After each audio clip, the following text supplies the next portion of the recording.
If you haven't been on social media recently, an outcry to pay running backs has been the topic of discussion for the NFL, after league-leading rusher Josh Jacobs and cornerstone of the Giants Saquon Barkley both failed to get paid after tremendous seasons. A Zoom call hosted by Austin Ekeler was initiated to discuss the contract issues surrounding the running back position. Today I'll be quickly breaking down the NFL's running back problem, why it has become a problem, and if they should get paid or not. Now, the issue stemming amongst running backs is that their group position is making less and less money as the years go by. In 2005, 8 running backs made up 10% or more of their team's payroll. No running back today makes up more than 5%. In fact, the average running back makes $400,000 less than the average kicker, which is crazy considering running back is charging into 250-pound men every other play, whilst the kicker swings his foot 5 times a game. So what is it? Why are running backs not valued if they play a pivotal role in a team's offense? Well, for starters, the dynamic of roster building of an NFL team has changed over the course of the last 30 years. Times have changed since Barry Sanders single-handedly dragged the Lions to relevance for a decade.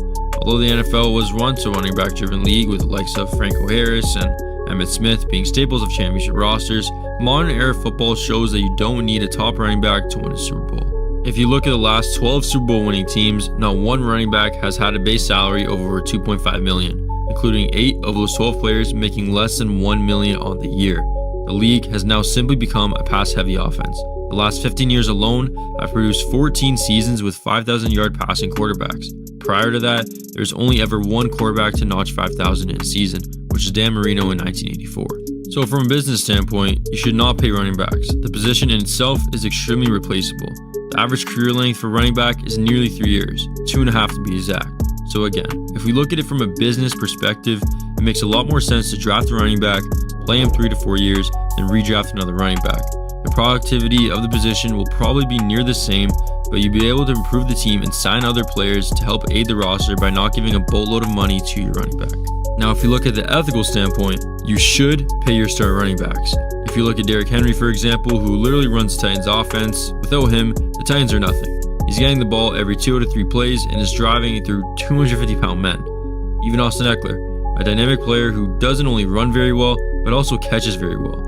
He's heavily involved in the pass game, having the most receptions and most targets last year for the Chargers. So why shouldn't a player like Ekeler get paid when he's just as productive as a receiver? Well, when teams do decide to pay their star running back, it often backfires. From Todd Gurley to Le'Veon Bell to now Ezekiel Elliott, who just got a starting job taken and was just released, it just doesn't work out in the long run. Whether that was a result of injuries or a running back caring less once he signed that big contract, it just doesn't work out. If we take a look at the most recent star running backs and their teams aren't good. We saw Christian McCaffrey go off for 2,000 yards one season, but never played a playoff game for the Panthers. We saw league-leading rusher in 2021, Jonathan Taylor, who rushed for 1,800 yards and 18 touchdowns, failed to make the playoffs that year.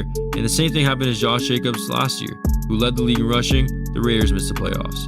So again, in today's NFL, a running back does not lead you to a championship. An NFL roster is too team-oriented and simply cannot afford to pay a star running back if they do not have a proper team built around them already. To answer the debate, it's a business versus ethics perspective.